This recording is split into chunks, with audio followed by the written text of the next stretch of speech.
This is Byron Gordon for the SES Conference Channel, and we are at SES Chicago 2009, Day 2, where we just finished hearing from Peter Morville, recognized as the father of information architecture. Scary word, but you made it quite easy for us to comprehend, I believe. But I wanted to talk to you first about your book, Search Patterns. Why did you work on this book? And it's coming out in January. What was your motives for doing this?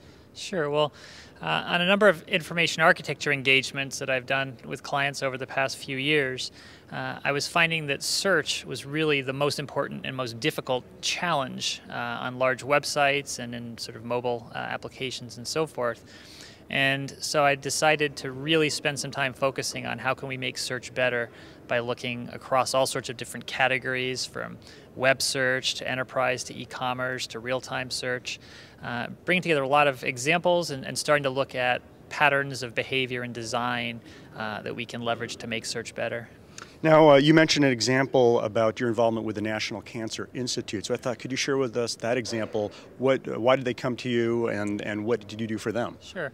So I worked with the National Cancer Institute on a number of projects, and the first one was the most important and most difficult. It was a redesign of the cancer.gov portal.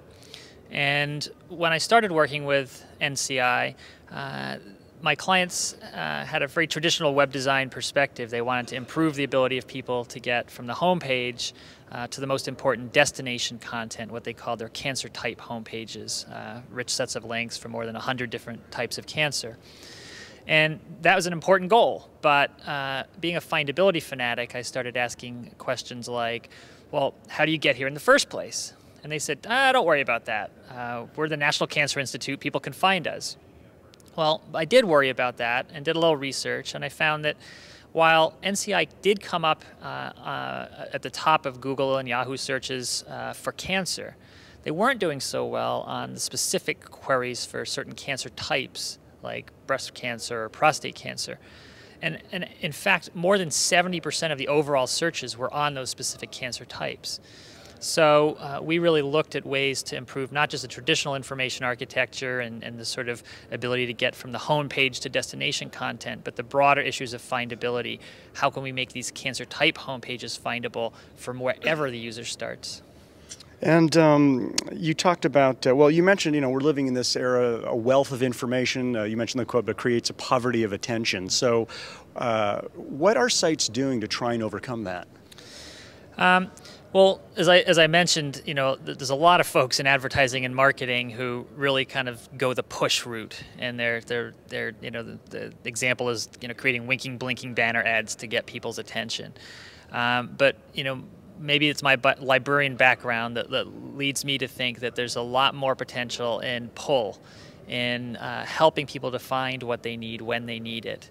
And I really think that everything from information architecture design to search engine optimization, those are ways to help make things more findable and really help the user. So really, in the end, libraries and librarians aren't going to disappear. Is that right? That's a tough question, and there's all sorts of different libraries, from public to corporate to academic, and I think they all have slightly different futures. But I think that the institution of libraries remains really important as we go forward, and we're also seeing librarians, people with those skills in all sorts of different contexts, like myself, practicing information architecture in large corporations. Okay, Peter, thanks so much for talking to us. Sure, thanks for having me. And there's more to come from SES Chicago Day 2. Stay tuned for more.